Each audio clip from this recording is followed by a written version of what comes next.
আসসালামু আলাইকুম ওয়া রাহমাতুল্লাহি ওয়া বারাকাতুহু। তোমরা নামাজ কায়েম করো। এই যখন কথাটা বলা, আমার নবীর সাহাবীরা সবাই নামাজের মধ্যে আসতো, কিন্তু হঠাৎ করে এইভাবে আসা যাওয়া করতে করতে হযরতে সলবার মনের মধ্যে একটা প্রসঙ্গে জেগে গেল। হায়রে দুনিয়া, হায়রে জামানা, দুপুরের খাদ্য খাবার খেলে রাতের খাবারের চিন্তা করি। দুপুরের খাদ্য খাবার খেলে রাতের খাবারের চিন্তা হয়। সালবা এসে আমার নবীকে বলছে, ইয়া রাসূলুল্লাহ, ইয়া হাবিবাল্লাহ, আপনার কাছে একটা প্রশ্ন করতে চাই গো নবী, যদি আপনি আমাকে পারমিশন দেন।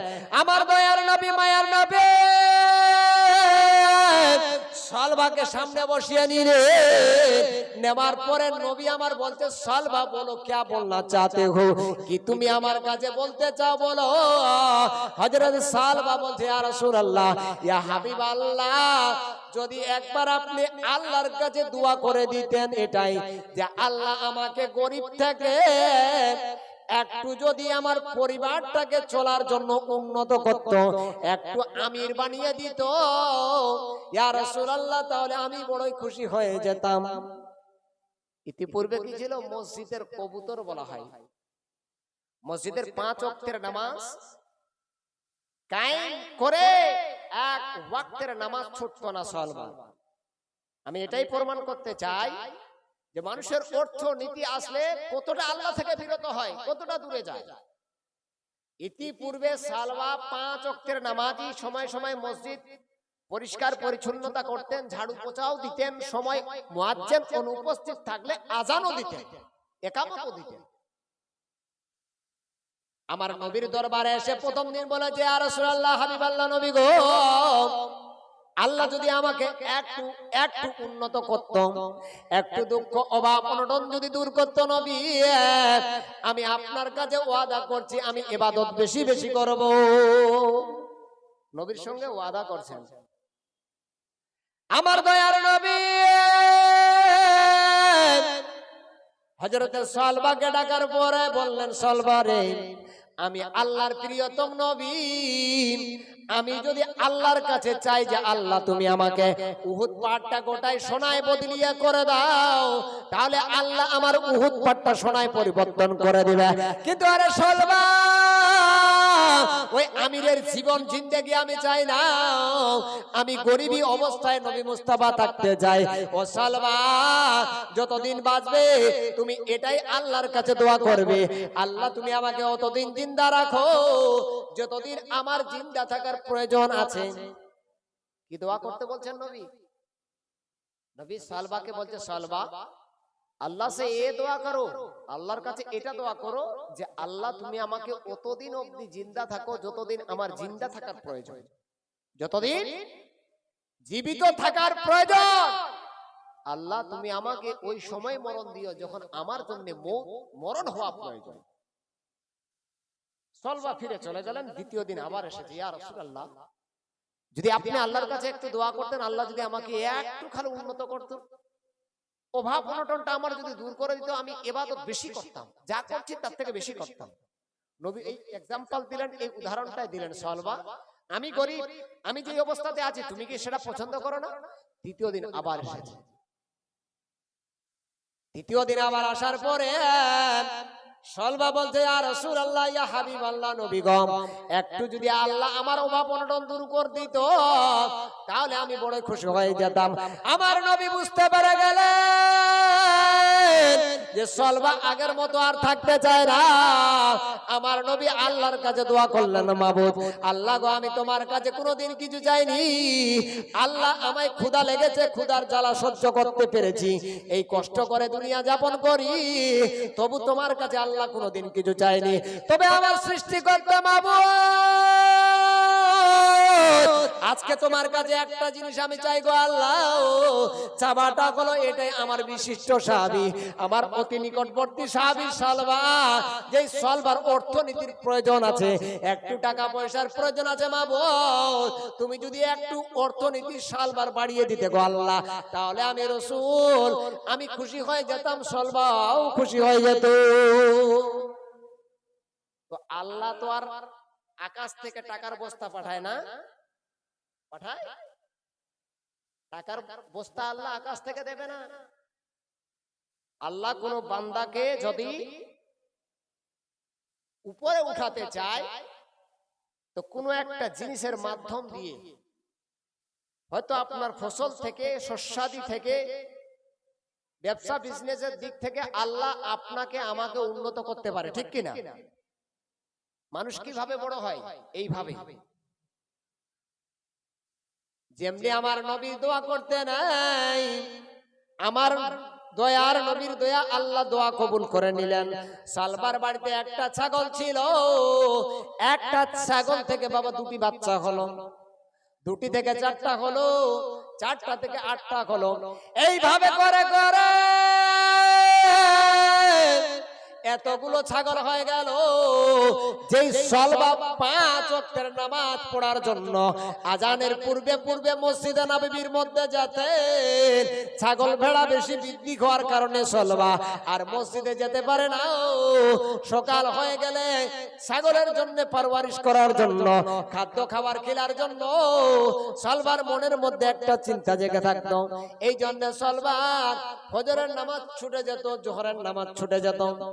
ইতিপূর্বের 5 ওয়াক্তের নামাজি ছাগল ভেড়া যখন বেশি হয়ে গেল, ফজর ছুটতে শুরু করলো, আরো একটু 2-4টা বেড়ে গেল, জোহর ছুটতে শুরু করলো, আরো একটু বেশি বেড়ে গেল, আসর ছুটতে শুরু করলো। এইভাবে করে করে সলবা 5 ওয়াক্তের নামাজে আর মসজিদে নববীতে আসতে পারে না। ও খিজুর কুড়ির মানুষ, আমার দয়ার নবী নামাজে যখন সালাম ফিরানো হয়ে যায়, নবী আবার পিছনের কাতারের মধ্যে দেখে আমার কোন সাহাবী নামাজের মধ্যে এসেছে, কে আসতে পারে নাই। যেমনি আমার নবী এরকম দেখে, দেখার পরে সাহাবায়ে কেরামদেরকে জিজ্ঞাসা করে, সাহাবারা আমার বলো বলো, আমার বিশিষ্ট সাহাবী, অতি নিকটবর্তী সাহাবী সলবাকে আর কেন দেখা যায় না? কেন সে মসজিদের মধ্যে আসে না? তার কি শরীর খারাপ নাকি অসুখ বিসুখ হয়েছে? ওই জবাবে সাহাবীরা বলছে, ইয়া রাসূলুল্লাহ, হাবিবাল্লাহ, ওগো দয়ার নবী, সলবার কোনো অসুখ ব্যাধি বেরাম হয়নি গো রাসূল। সলবার অর্থনীতি এত বৃদ্ধি হয়ে গেছে গো নবী, সলবার বাড়িতে ছাগল বৃদ্ধি এত হয়ে গেছে যে সলবার বাড়ির মধ্যে আর ছাগলের জায়গা হয় না। এই যে রাস্তাঘাটে দিয়ে আমরা নামাজ পড়তে আসার জন্য যখন চেষ্টা করি, সলবার ছাগলরা আমাদের রাস্তার মধ্যে অসুবিধা করে। তার জন্য আমরা সবাই মিলে সলবাকে বলেছিলাম, সলবা হয়তো তোমাকে ছাগল ভেড়া কমিয়ে দিতে হবে, আর যদি না করো তাহলে তোমাকে গ্রাম ছেড়ে জঙ্গলে যেতে হবে। বলে তাই? বলে হ্যাঁ ইয়া রাসূলুল্লাহ, সলবার কোনো অসুখ ব্যাধি বেরাম হয়নি। কারণটা এটাই যে তার বাড়িতে 100, 150, 200 ছাগল ভেড়া হয়ে গেছে। এই ছাগল ভেড়ার খাওয়া, পাতা ঝাড়া, দেখাশোনা করা, যত্ন করার কারণে সলবা মসজিদে আর আসতে পারে না। ইতিপূর্বে কি ছিল? কি ছিল? 5 ওয়াক্তের নামাজি। ইতিপূর্বে 5 ওয়াক্তের নামাজি অর্থের লোভে আপনার কি বলছে, 5 ওয়াক্তের নামাজে আসতে পারতেন না। সপ্তাহে একটা দিন, জুমার দিনে আসতেন। যদিও জুমার দিনে আসতেন তো তাড়াতাড়ি করে খালি নামাজ পড়া হলে বাড়িতে ভাগতেন। কেন? ছাগল ভেড়ার কারণে। ইতিহাস প্রমাণ করে এই জুমার সপ্তাহে একটা দিন হাজির হয়, একটা দিন মসজিদের মধ্যে আসে, কিন্তু তার ছাগলের মধ্যে যেহেতু আমার নবীর দোয়া কবুল হয়েছে, আল্লাহ যখন কোনো ব্যক্তিকে উপরে উঠাতে চায় তখন আর ওই ব্যক্তিকে কেউ নিচে নামাতে পারে না। এত ছাগল ভেড়া বৃদ্ধি হতে লেগেছে। সলবা আর সপ্তাহে একটা দিন, যেটা জুমার দিন নামাজ পড়তে যেত, সেই জুমার দিনে সলবা আর যেতে পারে না।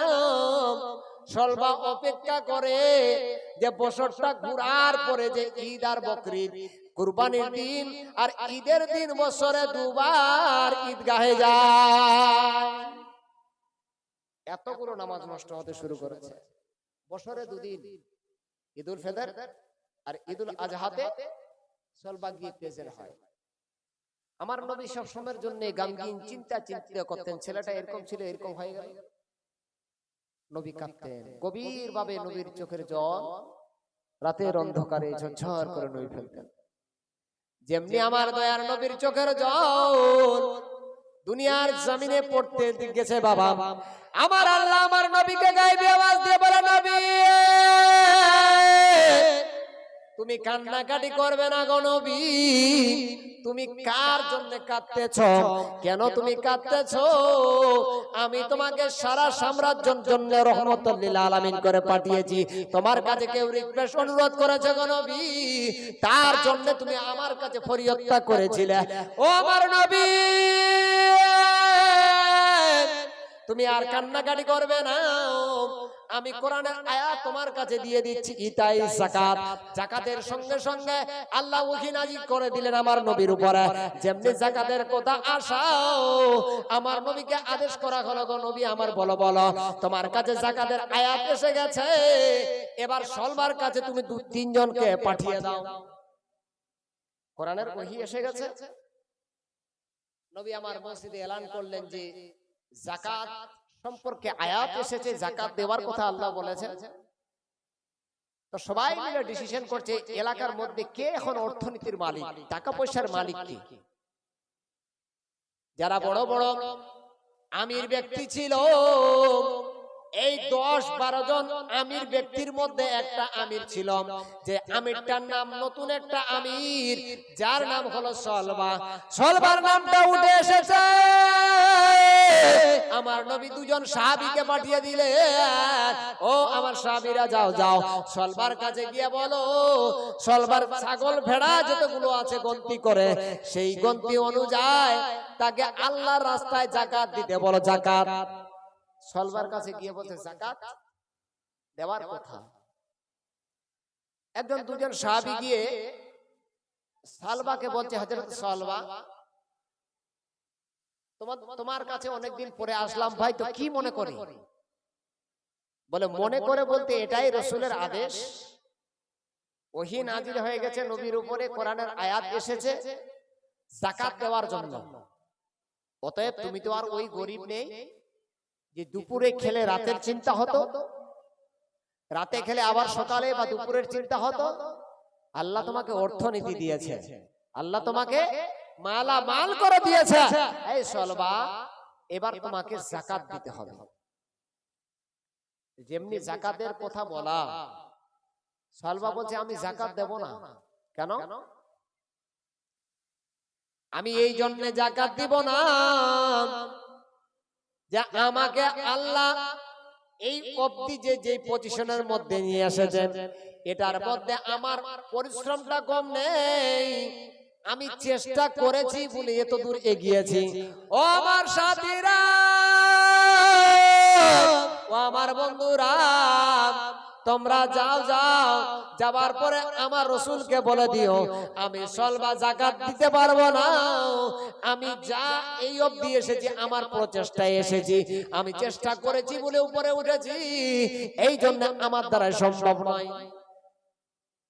আমি চেষ্টা করেছি, পরিশ্রম করেছি, তার জন্য আমি এরকম হয়েছি, মানে এত ছাগল ভেড়া হয়েছে, এত উন্নত হয়েছে। বলুন তো কথাটা কিরকম? ওই সাহাবীরা গিয়ে আমার নবীর দরবারে হাজির হয়ে বলি, ইয়া রাসূলুল্লাহ, হাবিবাল্লাহ, আমরা সলবার কাছে গিয়েছিলাম, সলবা যাকাত দেয়নি, ইনকার করেছে। যেমনি এরকম কথা শোনাম, আমার দয়ার নবী মায়ার নবী সঙ্গে সঙ্গে আবার গভীর ভাবে কাঁদতে শুরু করে। আমার আল্লাহ গায়বী আওয়াজ দিয়ে বলে, ও আমার নবী মুহাম্মদ,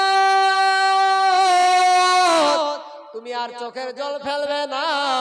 আমি আল্লাহ কাউকে উঠাতে যেরকম উপরে পারি, আমি আল্লাহ তাকে নিচে নামাতে পারি, এটা পৃথিবীর কোন মানুষের দ্বারা সম্ভব নয়। ও আমার মুহাম্মদ, ও আমার হাবিব নবী মুস্তাফা, আমি হলাম বেজাতি সুদূর, আমি হলাম রহমান, আমার আদেশে প্রতিদিন পূর্বে সূর্য উঠে, আমার অনুমতিতে আবার ওই সূর্যটা পশ্চিম গগনে ডুবে।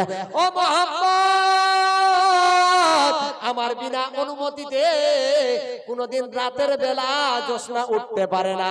ও মুহাম্মদ, আমি তাকে এমন শাস্তি দিব যেটা ইতিহাসের পাতার মধ্যে লেখা থাকবে। তবে শর্ত হলো এটাই, মুহাম্মদ, তুমি তোমার চোখের থেকে এক বিন্দু পানি ফেলবে না। তুমি আর কাঁদিও না, কেঁদে কি হবে? আমি তোমার দোয়া কবুল করেছিলাম, সলবাকে উপরে উঠিয়েছিলাম, তোমার চোখের জল নেমেছে, আমি সলবাকে নিচে নামিয়ে দেব। কিভাবে? আল্লাহ ভালো জানে। এবার আমার বিশ্বনবী সাল্লাল্লাহু তাআলা আলাইহি ওয়াসাল্লামকে আল্লাহ গায়বী আওয়াজ দিয়ে বলে, নবী গো, আমি আল্লাহ রাব্বুল আলামিন সলবার যাকাতটাকে আমি ব্যান্ড করে দিয়েছি, সিল করে দিয়েছি। ও নবী মুহাম্মদ, কোনদিন যদি সলবা নিজের ভুলটা একবার বুঝতে পারে, বুঝার পরে যদি সলবা যাকাত দিতে পারে, দিতে আসে, তাহলে আমি আল্লাহ রাব্বুল আলামিন ওই সলবা নামে ব্যক্তির যাকাত গ্রহণ করব না। যাকাত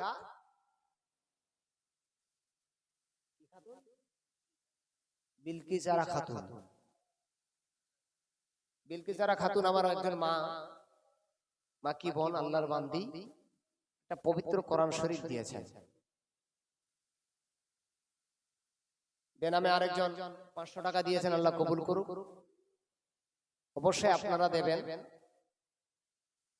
কিন্তু একটা চিন্তা হয়, মনের মধ্যে একটা চিন্তা হয় যে আজকে পরিবেশ, মুসলমানের কি অবস্থা।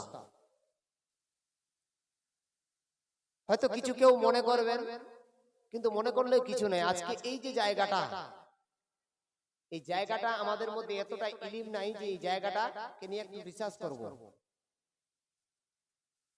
এই জায়গাটাকে নিয়ে যদি একটু বিশ্লেষণ করি, आगे बोले थी जहां जिक्र हबीब होता है खुदा खुद करीब होता है, उस महफिल में बैठने वाला खुश नसीब होता है। এই महफिले যারা বসবে তারা খুশ নসিব ব্যক্তি হবে। কিন্তু আমরা এই জিনিসটা আজকে বুঝতে পারি না। আজকে যদি এই জায়গাতে জালসা ব্যতীত যদি অন্য কোনো একটা গানের আসর করা যেত, আশা করা যায় মাহফিলটা সন্ধ্যার আগে ফুল হয়ে যেত, হতো না? এটাই তো আমাদের মধ্যে ভুল, এটাই তো আমাদের বিবেক। এই জন্য আমাদের জন্য ইলম হাসিল করা ফরজ। ও খিজুরকুড়ির মানুষ, এই আজকের যে মাহফিলটা মতি সভাটা, এটা 365 দিনের মধ্যে 365 দিন পাওয়া যাবে না। আজকের দিনটা হয়তো বছরে 2-1 পাওয়া যায় না, এরকম প্রতিদিন জালসা হয়। খিজুরকুড়িতে আজকে জালসা, কালকেও জালসা, আবার ঘুরে 1 বছর পরে জালসা, ঠিক কিনা? তো এই মাহফিলটা, এই নেকি সওয়াব সঞ্চয় করার যে জায়গাটা, ভুল শুধরার যে জায়গাটা, এই জায়গাটার সব সময় আমরা পাবো না। আজকে আমরা পেয়েছি, কালকে পাবো, পরশুদিন আর থাকবে না, আবার 1 বছর অপেক্ষা করতে হবে। কিন্তু দেখুন প্যান্ডেলে সব এদিক ওদিকে রাস্তাঘাটে দোকান পাশে আমরা ভিড় করতেছি।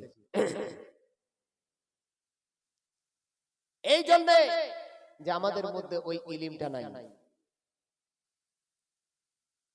কবে হবে কপালে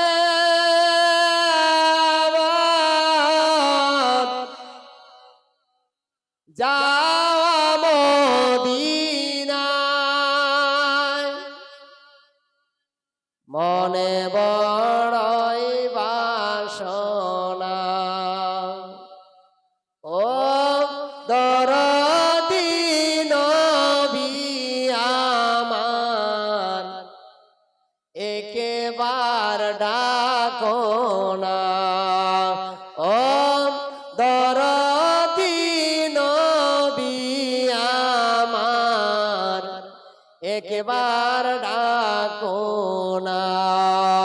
যদি হয়ে যায় তোমার আদেশ, মায়া দয়া ছেড়ে দৌড়ে দৌড়ে নবী যাব তোমার দেশ যদি হয়ে যায় তোমার দেশ মায়া দয়া ছেড়ে দৌড়ে দৌড়ে নবী যাব তোমার দেশ তোমার দেশে যাইয়া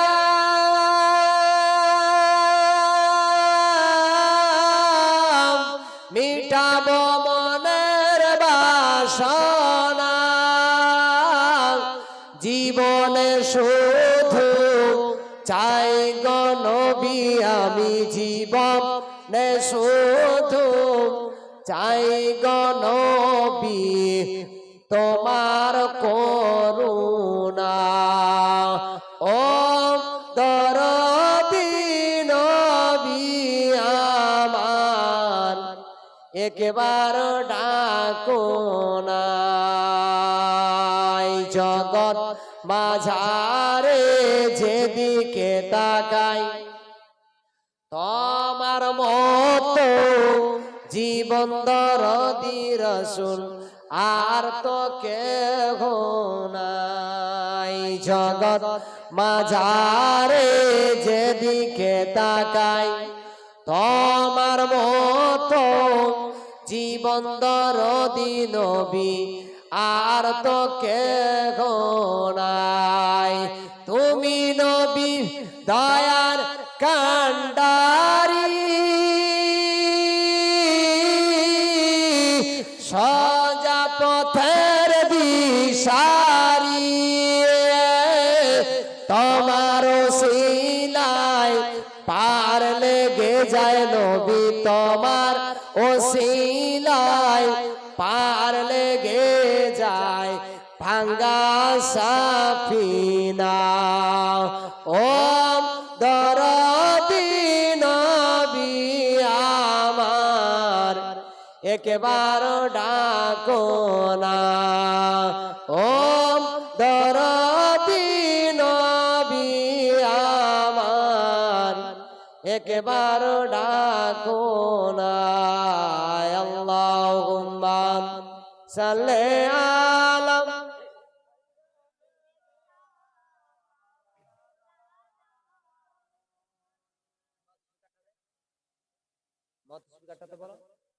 ওয়ালা আলি সাইয়্যিদিনা ওয়ালা আলি সাইয়্যিদিনা মাওলানা মুহাম্মদ আমার আল্লাহ রাব্বুল আলামিন আমার নবীকে এই কথাটা জানিয়ে দিলেন গো রাসূল তোমাকে আর কাঁদতে হবে না তুমি এক ফোঁটা চোখের জল ফেলবে না কারণটা এটাই হলো রাসূল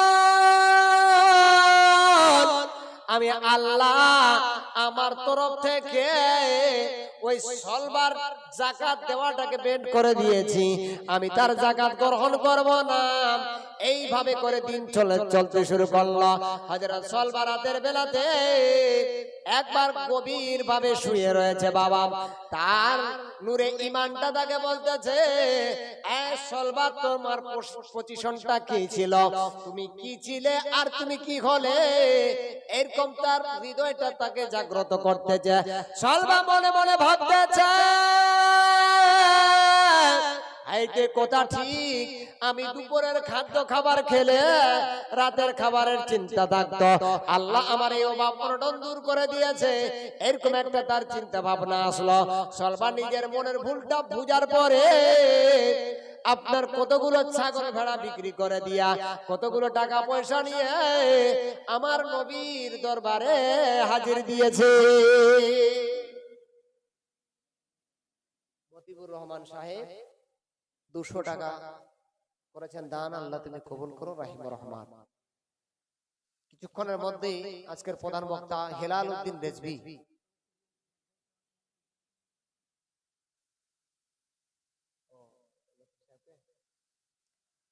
মৌলানা আব্দুল লতিফ সাহেব পত্র মাদ্রাসার প্রধান শিক্ষক মৌলানা আব্দুল লতিফ সাহেব আপনার প্রয়োজন আপনি স্টেজে এসে সভাপতির সঙ্গে দেখা করুন সলবা বুঝতে পেরেছেন নিজের ভুলটা ভুল তো সবাই একদিন বুঝতে পারে সারা জীবন গুনাহ করলাম, আল্লাহ আল্লাহ রসুলকে চেনার চেষ্টা করলাম না। মরার সময় বলছে যে তাড়াতাড়ি করে কলমা পড়া, ইয়াসিন শোনা, এটা শোনা, ওটা শোনা, আচ্ছা না? এরকম একটা ব্যবস্থা, এরকম একটা আমরা করে থাকি। আমাদের সময় আসে, সলবা নিজের ভুলটা বুঝার পরে কিছু ছাগল ভেড়া বিক্রি করে। আপনার কি বলছে?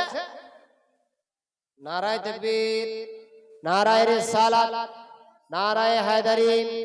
হযরত আল্লামা মাওলানা হিলাল উদ্দিন রিজভী সাহেব, হযরত আল্লামা মাওলানা হিলাল উদ্দিন রিজভী সাহেব, নারায়ে তাকবীর।